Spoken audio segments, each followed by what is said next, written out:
Good evening. You're watching Just the News. I'm Amita Balachandra. Trigger warning for people who are watching right now. The next couple of stories involve sexual abuse and violence.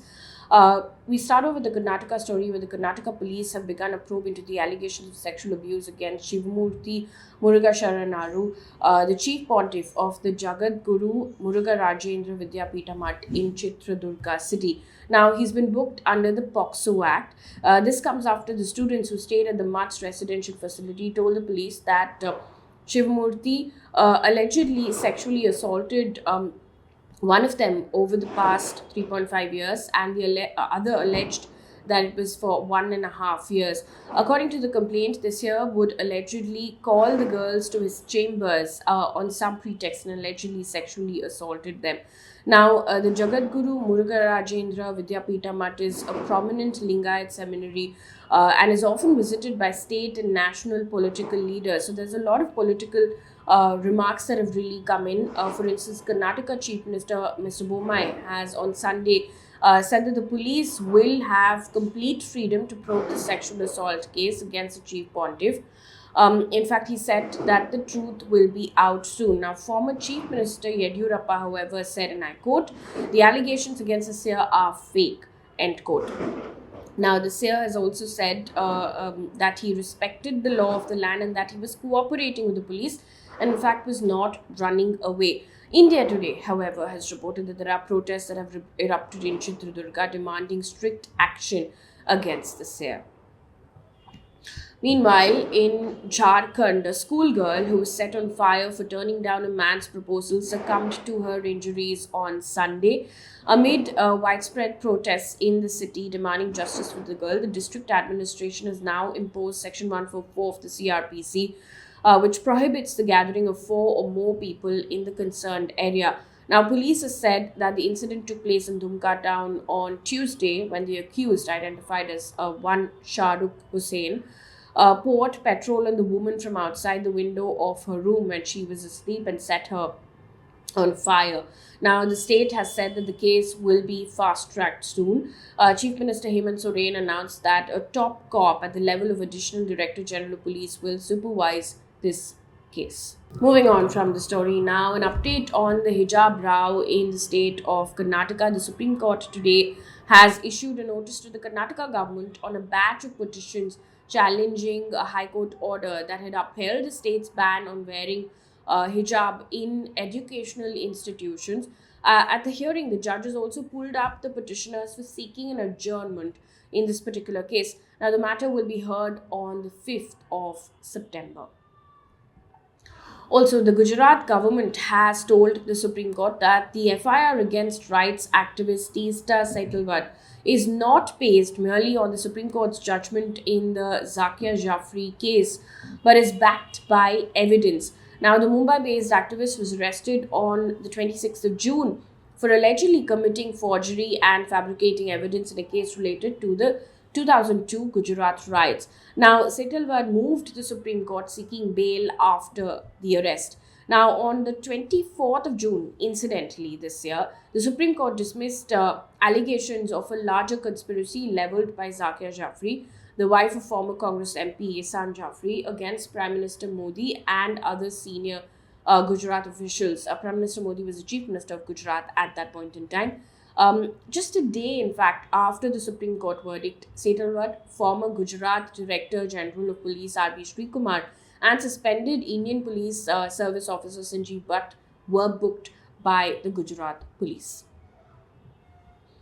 Moving on from the story now, while granting relief to a central government employee who was denied maternity leave for her biological child only because her husband had 2 children from previous marriage and she had already availed the leave to take care of one of them, the Supreme Court observed that, and I quote, "Familial relationships may take the form of domestic, unmarried partnerships or queer relationships," end quote, and also the Supreme Court said, and observed that they deserve equal protection under the law. Now, the bench said, and I quote, "This assumption ignores both the many circumstances which may lead to a change in one's familial structure and the fact that many families do not conform to this expectation to begin with. A household may be a single parent household for any number of reasons. including the death of a spouse, separation, or divorce, end quote. Now, this is significant considering many people, especially in relation to queer relationships, as the LGBTQIA plus community has been raising the issue of legal recognition for same-sex marriages, especially after the decriminalization of consensual homosexuality in 2018. Also in the news, the Supreme Court today directed Jitendra Tyagi, an accused in the Haridwar Dharma Sansad case, to surrender before the 5th of September.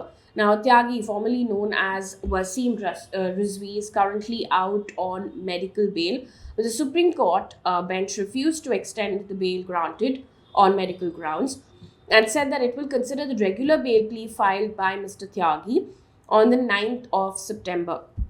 Now, Tyagi was arrested in January for calling upon Hindus to buy weapons to commit genocide against Muslims.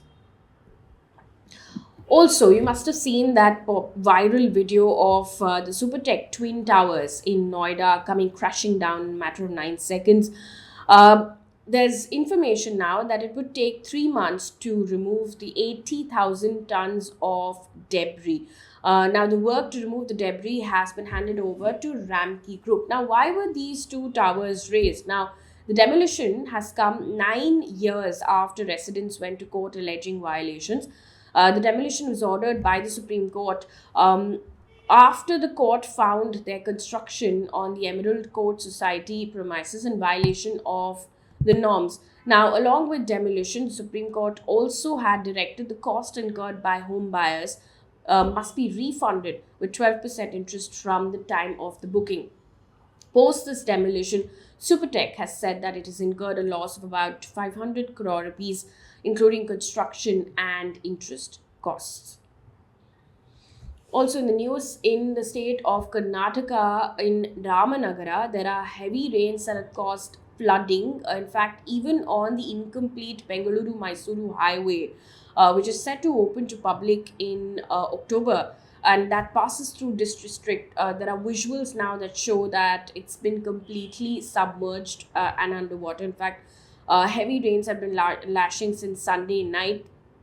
Because of this, there was traffic issues as well. According to the News Minute, Ramanagara district has witnessed 134 mm of rainfall in the past 24 hours, leading to inundation in many areas. Now, the district administration also declared a holiday for schools. Also in the news, according to PTI, AAP MLAs will be holding a night-long protest at the Vidhan Sabha demanding an investigation against LG Vinay Kumar Saxena for allegedly changing banned currency notes during his term as a KVIC chairman. Now, this comes after AAP MLA Durgesh Pathak on Monday alleged that Saxena had allegedly pressurized his employees to exchange demonetized notes worth 1,400 crore rupees in 2016 when he was the KVIC chairman. In the meantime, Delhi LG, if you remember, had alleged money laundering with respect to AAP's liquor policy. In fact, Delhi Deputy Chief Minister Manish Sisodia, along with other members, are being investigated for this as well. Also in the news, senior Congress leader Salman Khurshid has said that Rahul Gandhi remains the number one and the only choice of the Congress rank and file to take over as the party chief. Now, there was a CWC meeting that took place yesterday, and the election for electing the Congress president will be held on the 17th of October, and the results will be announced 2 days later. Remember, this comes after the senior-most Congress leader Ghulam Nabi Azad quit the Congress party after having been associated with it for over 50 years. On to business news right now. The rupee has fallen to an all-time low of 80 rupees 0.15 paise against the US dollar in early trade today. In the meantime, domestic equities also fell, with Sensex falling over 1,200 points. At the interbank foreign exchange, the rupee opened at 80.10 rupees against the dollar and then lost ground to quote at 80 rupees 0.15 paise, registering a fall of 31 paise for the last close. Now, forex traders said that the dollar index gained after Federal Reserve Chair Jerome Powell adopted a hawkish tone to battling inflation. Also, an update on the NSE co-location scam case. Delhi court today has dismissed the latest bail application of former CEO MD of the NSE, Chitra Ramkrishna, who was arrested in a money laundering case in connection with this scam. Now, it also involved phone tapping of NSE employees between 2009 and 2017. Ramakrishna was arrested on the 6th of March by the CBI. She's been denied bail multiple times. Moving on to science and technology news, the launch of NASA's Artemis I moon mission has been called off as the team is working on an issue with an engine. Now, alternative dates for the launch of this mission, an uncrewed flight around the moon as part of an ambitious program to eventually go to Mars, are September 2nd and September 5th. However, the date has not been announced yet. NASA has tweeted, and I quote, "The launch of Artemis I is no longer happening today as teams work through an issue with an engine bleed. Teams will continue to gather data and we will keep you posted on the timing of the next launch attempt." End quote. On to international news right now. Pakistan is battling with its one of its worst monsoon floods in over a decade. In fact, there's a national emergency also that's been called.